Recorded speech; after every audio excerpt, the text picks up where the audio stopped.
Coming up, we've been doing awards the last 2 days with Sully Baseball, but now it's time to do solo and just hand out Diamondbacks team awards next on today's Locked On Diamondbacks podcast.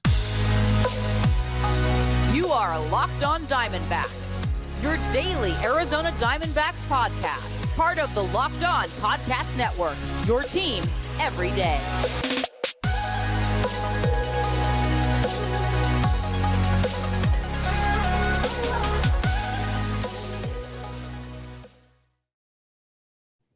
Welcome into the Locked On Diamondbacks podcast, part of the Locked On Podcast Network, your team every day. Today's episode is brought to you by Simply Safe Home Security with Fast Protect technology, exclusively from Simply Safe. 24/7 monitoring agents capture evidence to accurately verify a threat for faster police response. There's no safe like Simply Safe. Visit simplysafe.com/lockedonmlb to learn more.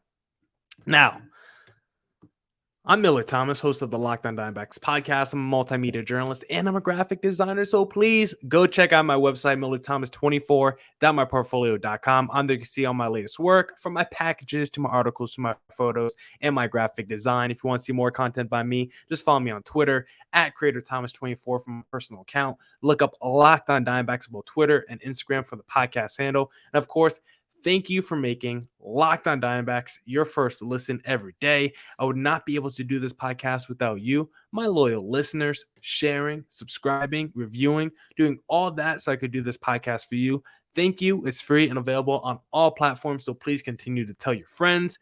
As I mentioned, we've been doing MVP, the Cy Young, Manager of the Year, Rookie of the Year. We've done that the last 2 days, Sully Baseball and I, breaking down the American League and the National League. But today, we're going solo because I need to just talk about the Dbacks. I'm doing Dbacks team awards, and these are awards that I made up. This is not your straight MVP of the Dbacks, who's been the best pitcher. No, these are fun awards that came up with on my own. So let's jump right into it, because this is not going to be your normal award show, ladies and gentlemen, because the first award I have, it's the award called It's Not a Bird, It's Not a Plane.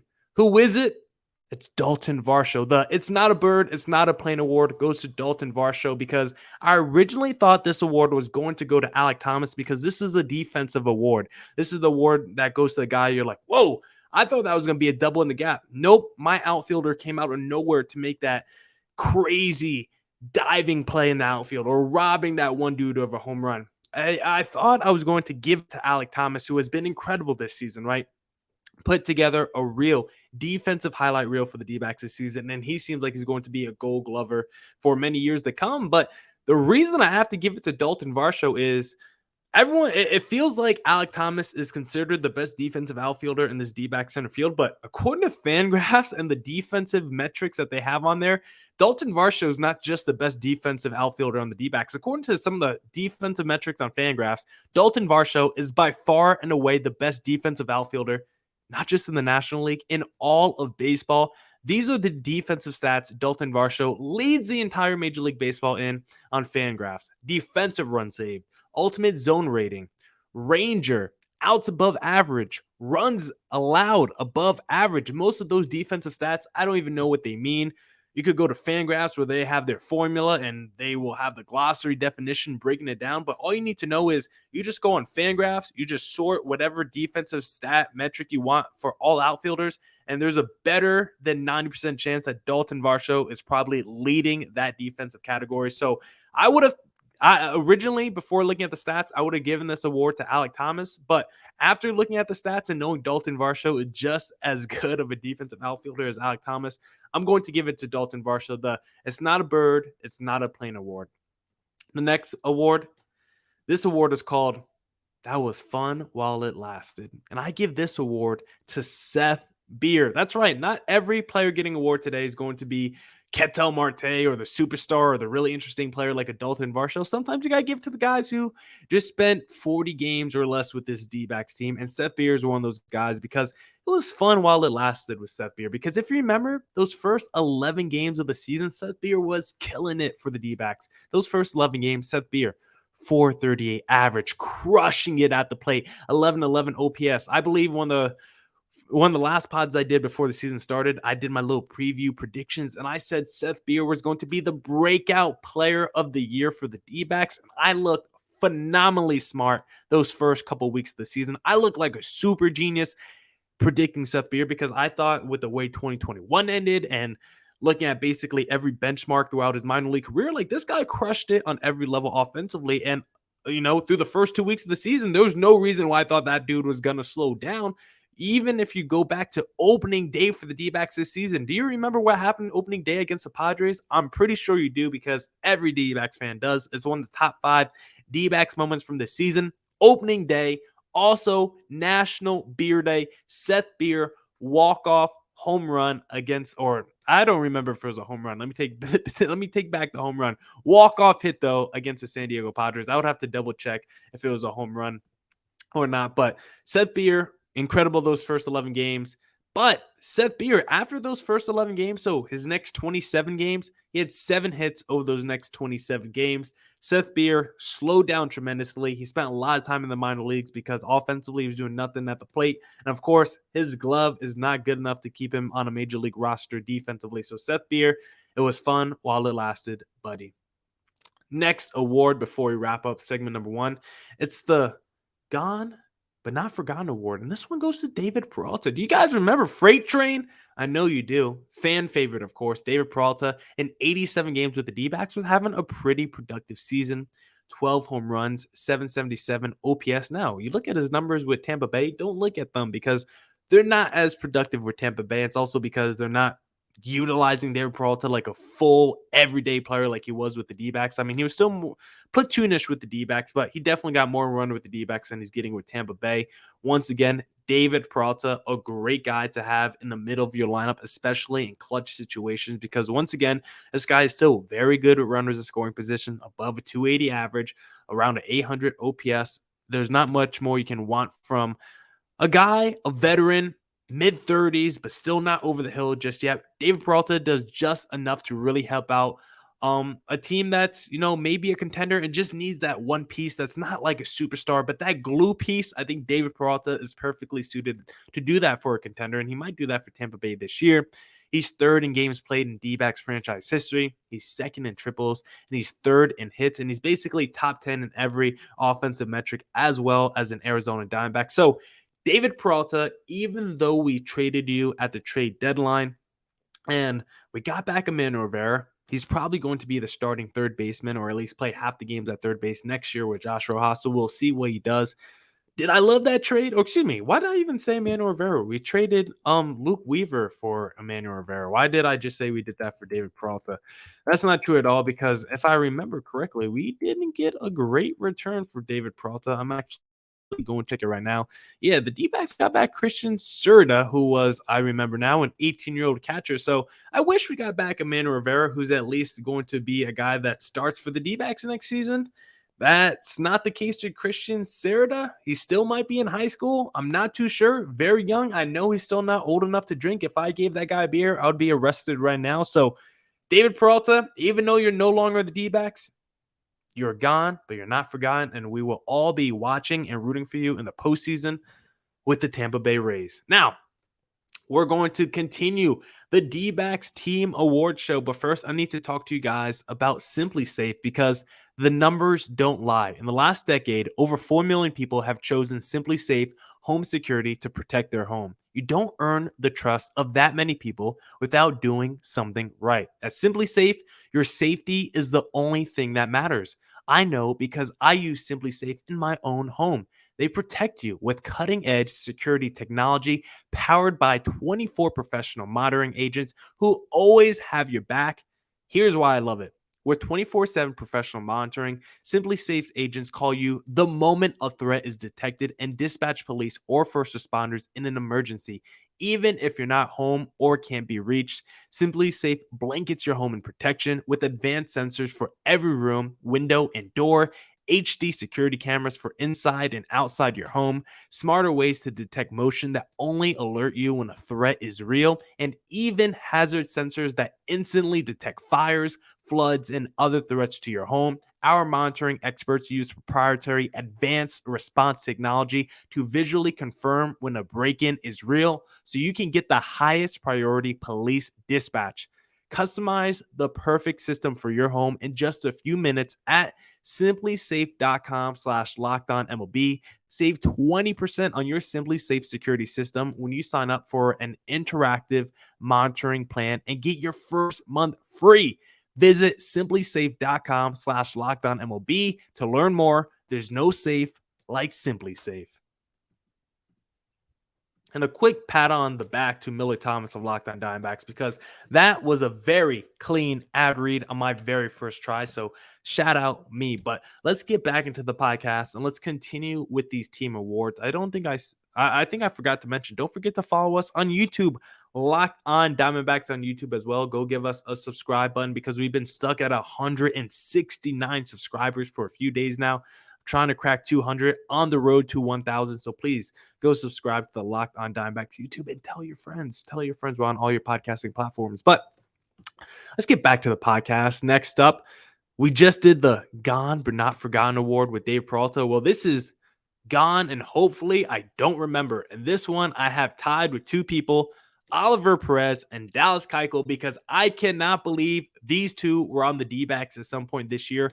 Oliver Perez had to be convinced not to go to the Mexican Independent League because he was ready to retire and just basically pitch his final days on a beach drinking Coronas. And instead, Mike Hazen begged him to come out of retirement at age 47 years old with a cane and a walker. He brought him back to Arizona because Arizona is the best place to retire for old people. And Oliver Perez out there on the mound looked old as hell because Perez had a 15.75 ERA. And he did that in just 4 innings pitched, a very small sample size, but in 4 innings pitched, 7 earned runs. He did only have 1 walk, though, but you could just tell every time he was on the mound, you're like, this guy is cooked. This guy is washed. And it wasn't just Oliver Perez, because I had no faith in Oliver Perez when he was on the mound. And he's not the only guy, because the other guy who's going home with the award as well, we're not even going to just do one award. We're giving each of these guys awards. Both of them are going to go home and have a fresh Gone and Hopefully I Don't Remember award on their house porch steps, because this is award, even though both of them are tied for the award, both of them will get an individual trophy as well, because Dallas Keiko was that bad for the D-backs this season and he deserves his own individual trophy. The name will have both him and Perez, but at least the trophy will be individualized, because Keiko, 4 starts, 9.64 ERA, 20 earned runs at 18.2 innings pitched, 13 hits per 9 innings. No, Brent Strom cannot save Dallas Keiko. I don't care.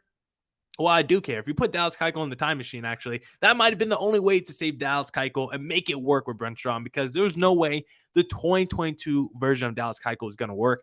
He hasn't just been cooked this year. Keiko's been cooked for a minute now, the last couple years. So the fact that the D-backs are trying to resurrect these corpses from the grave, like, I don't even understand why we had to go the Dallas Keiko route. The D-backs had, obviously, when you now look at the last couple months of the season, so much young talent in the pitching prospects, actually, with the Ryan Nelsons, the Dre Jamesons. Hey, even the Tommy Henrys. Like, Tommy Henry made his debut right around the same time that the Dallas Keiko experiment was ending. And I was so glad to see it, because those opportunities should have always gone to guys like Tommy Henry. Even if I don't think they have that high of a ceiling, at least let's see what he could do, because you know who doesn't have a high ceiling? A guy in his mid-30s who hasn't been good in a very long time, which was Dallas Keiko. So you get the Gone and Hopefully I Don't Remember award, Dallas Keiko and Oliver Perez.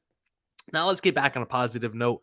This is the Not All Heroes Wear Capes award, and another tie for this award goes to Joe Mantiply and Kyle Nelson, because both of these two guys held it down all season in the bullpen. I know Joe Mantiply might not be as good as the guy who gave up 1 earned run over those first 20 innings pitched he had this season, but he's still a very good, effective reliever. He was still good against both righties and lefties this season. His 3.86 second half ERA, I think, was mostly inflated due to his month of July, because in July, he had a 5.79 ERA. He gave up like 9 earned runs and like 13 innings pitched, something crazy like that. Like, basically, his second half ERA was probably more like a 3.2 ERA instead of like a 3.86. Most of it was inflated by July. But even with that being said, he still finishes the season with 2.86 ERA, 1.08 whip, and a 9.2 strikeouts per nine. Still a very fantastic season from Joe Mantiply, and also a fantastic season from Kyle Nelson, who really just came out of nowhere this season. And he only had 37 innings pitched. Most of that was because of injuries, but he still appeared in 43 games, which was the same amount as Caleb Smith. And in those 43 games, a 2.19 ERA and a 1.08 whip. Kyle Nelson was a maniac as a lefty this season. He was a savior for the Dbacks at certain points this year because him and Mantiply were basically doing all the work. And if it was a game where the Dbacks were like, whoa, let's actually try to win this, you throw these two guys in the same game and you're walking away guaranteed with a dub. Unless the next guy we talk about is coming in to close because he might blow it. So not all heroes wear capes, and Joe Mantiply and Kyle Nelson were the epitome of that. But hopefully the D-backs were up a whole lot after the 8th inning, because if these two guys came in the 9th, the game might be blown, because this next award is the "It's Not Over Till It's Over" award. And that goes to Mark Melancon and Ian Kennedy, another tie, because when you think the D-backs have secured a victory, you're watching Zach Allen go 7 innings, 1 earned run. Then the Mantiply comes in for the 8th inning, shut down, 2 strikeouts, 1-2-3 inning. All of a sudden, you're like, all right, just got to get through the 9th. We're up 4-1. Great start by Gallen. Mantiply did his job. Now we just need Mark Melancon or Ian Kennedy to come in and get the save, walk out with a victory. I mean, that's what they were brought in to do. 2 savvy veterans who've been around the game a long time. Mark Melancon just last season, all-star, led the National League in saves. These guys should be our 2 most trustworthy guys in the bullpen. Right? Wrong. Probably the 2 untrustworthy guys we've had this season, because I was on the edge of my seat every time these 2 came in. I would have to grab the ibuprofen because I would feel the migraine coming on, because Mark Melancon, 5.31 ERA in the 9th inning, was not good on less than 3 days of rest, which if you're a closer, you're supposed to be good on short rest. Near 900 OPS allowed with runners in scoring position. Listen to this. His OPS allowed with just 2 outs, also above 800. So runners in scoring position, OPS allowed above 900. 2 outs above 800. Well, what about 2 outs and runners in scoring position? Over 1,000 OPS allowed. Hard contact numbers, terrible against Mark Melancon. BABIP, terrible. And home run percentage was bad as well. Mark Melancon did not have a good year, and he might be coming back next season. Ian Kennedy, also no bueno. Allowed 1,000 OPS with 2 outs, or should I say above a 1,000 OPS allowed with 2 outs. But only about 800 runners in scoring position, if you think there was a little silver lining there. He also had a very high OPS, near 1,000 in high leverage moments, and in save situations, Ian Kennedy had an ERA in the mid-4s. Both of these guys could not be trustworthy with the game on the line, and that's what they were brought in to do. So I'm telling you, if the D-backs had a middle-of-the-pack league average bullpen this year, they probably would have been a 500 team, and they would have at least made us sweat the last 2.5, 3 weeks of the season of, could this team maybe make the wild card? I still don't think they would have made it with the league average bullpen, but I do think this team could have been 81-81 if they had a league average bullpen. So Mike Hazen, you know what your job is this summer. Now let's wrap up the D-backs team awards with just a few more I have here. And this next one is the New Challenger Approaching Award. If you guys ever played Super Smash Brothers, you get through a mode, and then all of a sudden at the end of the mode, you get that silhouette and it says New Challenger. This is for the newcomer coming onto the scene for the D-backs, the guy in the silhouette who I did not expect to show up and be a beast for this team. That is Jake McCarthy, because I told Sully Baseball this past week, Jake McCarthy should finish top 3 in the NL Rookie of the Year voting, and he shouldn't finish top 2 because that should go to Spencer Strider and Michael Harris of the Atlanta Braves. Jake McCarthy should finish 3rd in NL Rookie of the Year voting. He had a 291 average, a near 800 OPS, 8 home runs, and 20-plus stolen bases in less than 100 games this season. If Jake McCarthy plays a full year, he might be a 15 home run, 40 stolen base kind of guy, which is insane to think about. Super clutch the whole year with runners in scoring position, 419 average, and a 1024 OPS with runners in scoring position, and 2 outs back against the wall, 296 average and 800 OPS.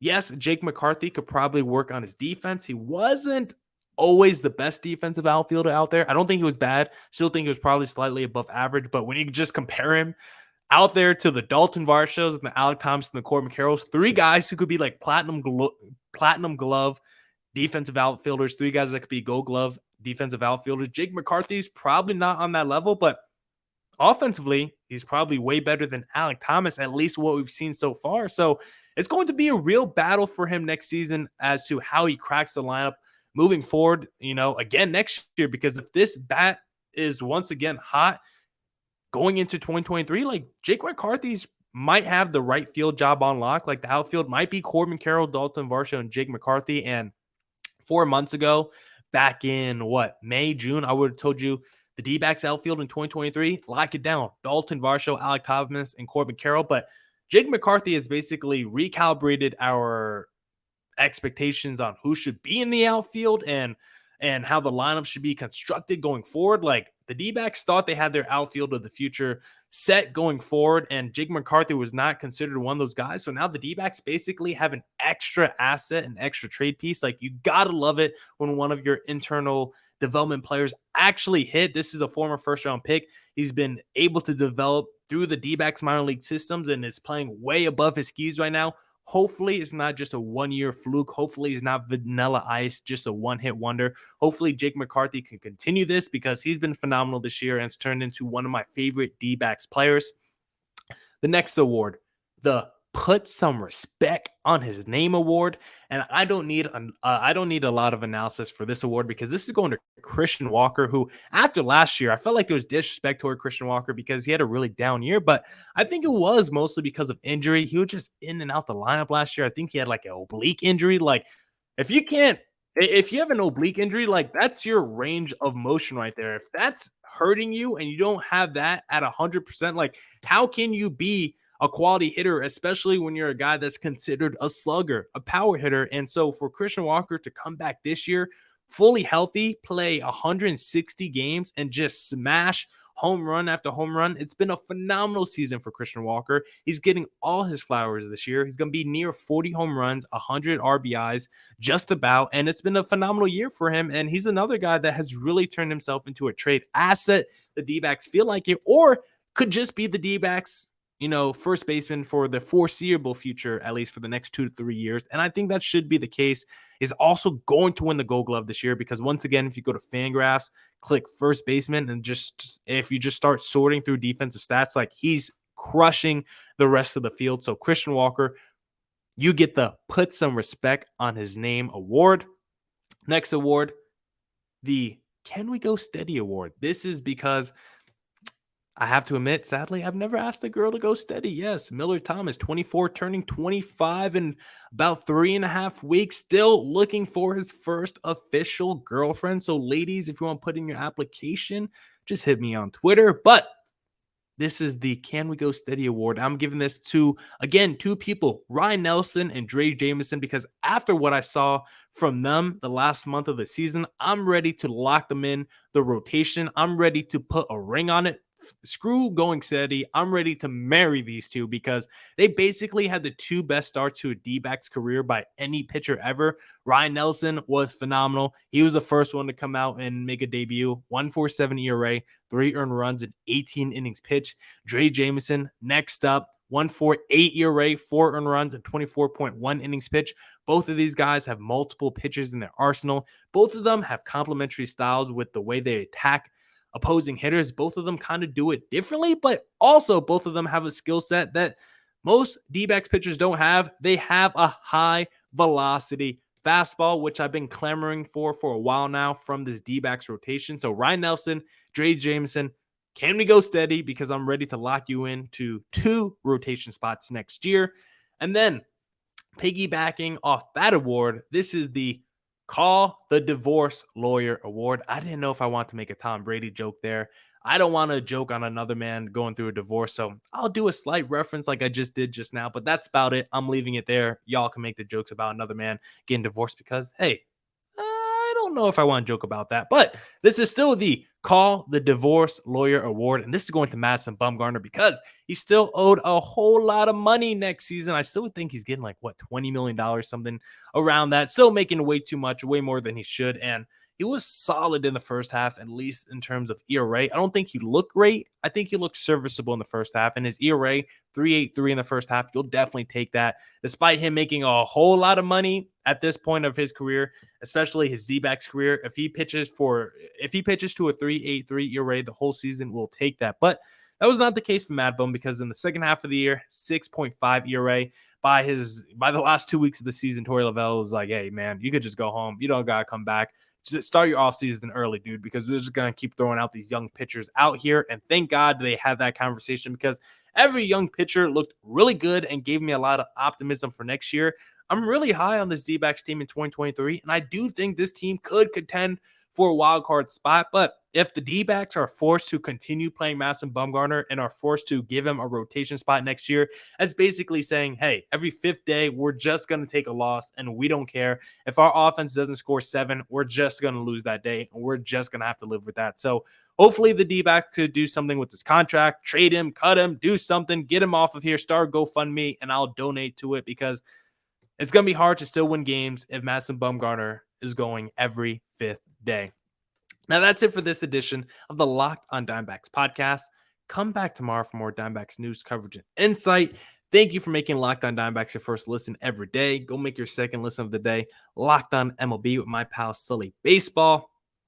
Go check out Simply Safe too, simplysafe.com/Locked on MLB for some security home protection. And as always, stay safe, stay healthy. Deuces.